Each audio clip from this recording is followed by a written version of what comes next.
And, I grew up in sort of a Pentecostal or evangelical tradition, a lot of speaking in tongues, really good music. I also had, my uncle was Catholic, and I had some Southern Baptists in my friend circle. As you probably know, Vice President JD Vance is a devoted Catholic today, but he was raised in a Pentecostal environment, and when he began seriously considering conversion to the Catholic faith, he found himself wrestling with a major obstacle that many people both inside and outside the church have struggled with: the clergy sex abuse scandals. In fact, as he explains in the upcoming clip, the scandals were not just a minor concern for him. They became the single greatest stumbling block on his journey toward Catholicism, and one of the primary reasons he hesitated to take the final step of entering the church. Let's listen to his story first, and then we will unpack some of the important lessons we can learn from it. Let's listen. Yeah, so you had your light bulb moment. Yeah, we're on vacation, and I was at that point I would have called myself a Christian, but I was kind of thinking like, what kind of church is home for me? And I grew up in sort of a Pentecostal or evangelical tradition, a lot of speaking in tongues, really good music. I also had my uncle was Catholic, and I had some Southern Baptists in my friend circle. It was it was like a hodgepodge of American Christianity. But what I was attracted to in my own church, in Catholicism, was just this sense that it was like stable, right? Things didn't change that much. Never. That's exactly Never. right. I love it. There's always going to be a male priest up there. You know exactly what you're going to get. There's not going to be a homily on accepting trans children like I saw in the Episcopal Church. And you go to church in New York City, or you go to church while you're on vacation in France, you go to church in rural Ohio, and it's the same readings. The homily might differ from church to church, but like you said, there isn't, this is why we should have men playing in women's sports. There's not going to be a pride flag hanging outside. And like more importantly than that, there were just a lot of people, good friends of mine, who were good Christians, who were good people, who were good role models to me. They were good husbands and good fathers. They had what I wanted to have, and they were Catholics, and that kind of led me into the church. And so, but that said, even though I was sort of attracted to this church, that was in the peak of some of the sex abuse investigations that were going on. And this is the summer of 2018. There was a really bad investigation that I think came out of Pennsylvania. Yes. And I've got a little baby boy, and I'm reading these things, and Spotlight. I'm like, it felt like, on the one hand, I'm really attracted to the stability of this church. On the other hand, this is some pretty icky stuff. And I just was thinking a lot about it and trying to reason my way through it. And we're in this church in France, and Usha's like, in the bathroom somewhere. She's not even in the church. So it's me, my son, he's, a year old, he's asleep. And it's just one of these beautiful old cathedrals, and it's the perfect time of day. So the light is shining through this beautiful stained glass window, and you can kind of see like the specks of dust in the light. And I just had this feeling of like, I belong here. And it's not always perfect. That's one of the great lessons of the Bible is God takes these people who are deeply, profoundly sinful human beings, and he actually chooses to reveal himself through them. And you can't just pick up your marbles and go home because there is a sex abuse scandal. The fact that there's a sex abuse scandal means that you need better people, that you need people who are committed to what's good in this institution so that you can actually try to fight against the bad. Mm-hmm. And that feeling of belonging is ultimately led me to get baptized about a year later. And we've been going to church every Sunday ever since. And you're raising the kids Catholic. We are. Okay. And as you heard, it is always unwise to reject the treasure because of the imperfections of the vessel carrying it. God has chosen to place his divine truth, grace, and sacraments into the hands of the weak and imperfect human beings. That has been true from the very beginning. Even among Christ's own apostles, there was Judas, yet his betrayal did not make Jesus any less the Son of God or the gospel any less true. Think of it this way. If someone handed you a chest filled with gold and diamonds, you wouldn't throw it away simply because the wooden box was scratched, damaged, or poorly maintained. The value lies in the treasure inside, not in the condition of the container. In the same way, the failures of Christians, even clergy, do not change the truth of the faith they have been entrusted to carry. None of this excuses the sins of those who abuse their positions of trust.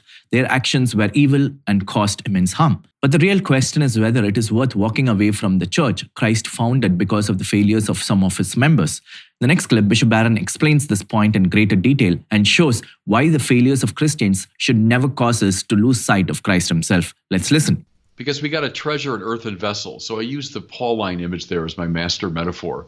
And how helpful at the very beginning of the church, Paul gave us that metaphor. The earthen vessels are obvious. It's us, right? The church. We're flawed. We're fragile. We're very breakable. But strangely, in those earthen vessels, there is a treasure, and the treasure is Christ. And the church, despite its failures and its fragility and its flaws, has borne that treasure up and down the centuries. Now, where do you find it? Well, you find it in the scriptures that have been preserved and commented upon by the church. You find it in the liturgy of the church. You find it in the sacraments. You find it especially in the Eucharist. You find it in the lives of the saints. You find it in the great works of art the church has propagated and so on. In all these ways, the treasure is on display, and it's because of the treasure that we stay. What we should never do is say, oh, look at all these fragile, broken vessels. Well, yeah, from Paul's time on, we should expect a lot of broken, fragile vessels. But we don't stay because of the vessels. We stay because of the treasure. And I want people not to be so preoccupied with the fragility of the vessels that they overlook what's on offer and what is still on offer, which are all the things I mentioned, and more. And that's why I say there's never a good reason to leave the church. Well, they're all so corrupt. Everyone, it seems to be so. Yeah, but the Eucharist. Well, there's all these sins. Yeah, but Christ made available in the sacraments. Oh, these priests and bishops have been so. Yeah, but salvation offered. See, so the yeah, but there is the insistence upon the treasure that persists despite the fragility of the vessels. I'd say stay and fight. And in fact, we were thinking about titles for the book. That was actually a title we thought about. Stay and fight. This is not the time to leave. So I understand the 37%. And again, I understand it. I get it. I'm not trying to undermine that point of view. I get it. But this is not the time to leave. It's the time precisely to stay and to fight for what's best and right in the church. I used the example, I think we did it in our video last summer of Lincoln. It was a great hero of mine. Where there were many people at the time of the Civil War, especially once the war got really dicey, and people were dying in their tens of thousands, who were saying, oh, come on, let's just get out of this thing. Let's end this goofy war and let the South have their way, and let's just end the fight. And Lincoln's genius, was to, despite all that opposition, despite the terrible quality of the struggle, to say, no, we have to hang in there and fight. Because he saw the institution of slavery as a fundamental undermining of the very nature of American democracy, in a way that this rot that's in the church is undermining what we're supposed to be. All right, fight it, stay, redouble efforts. This is not the time to leave, but to stay and fight. That'd be my last word to Catholics. That's an amazing insight from Bishop Barron. Whenever I hear him speak about this topic, I'm reminded that the Catholic response to scandal is not to run away from the church every time we encounter a sinful priest, bishop, or fellow Christian. Rather, it is precisely in those moments that we are called to stay and fight for the church that Christ founded. In many ways, this reminds me of a recurring theme in The Lord of the Rings. Whenever the forces of darkness gather and the armies of evil seem overwhelming, the heroes are never told to surrender, flee, or abandon their cause. Instead, they are called to stand their ground, remain faithful, and fight. Time and again, the message is simple: stay and fight. The same principle applies to Christian life. Every age of the church has faced attacks from within and from without, heresies, scandals, persecutions, corruption, and sin. Yet Christ never promised that his followers would be free from struggle. What he did promise was victory. That is why Christians are never called to retreat before evil. We are called to confront it, resist it, and overcome it through the grace of God. In fact, the imagery Jesus uses is even more powerful than many people realize. He says, the gates of hell shall not prevail against it.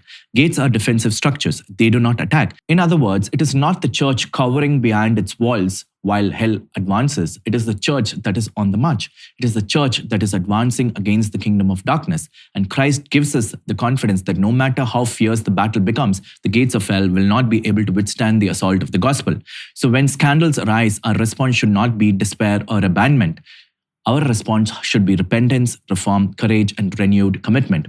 Evil never gets the final word. Christ does, and because he has already won the decisive victory, we can continue moving forward with confidence, knowing that the gates of hell shall not prevail against his church. I hope this video is helpful. Let me know your thoughts in the comment section. God bless you.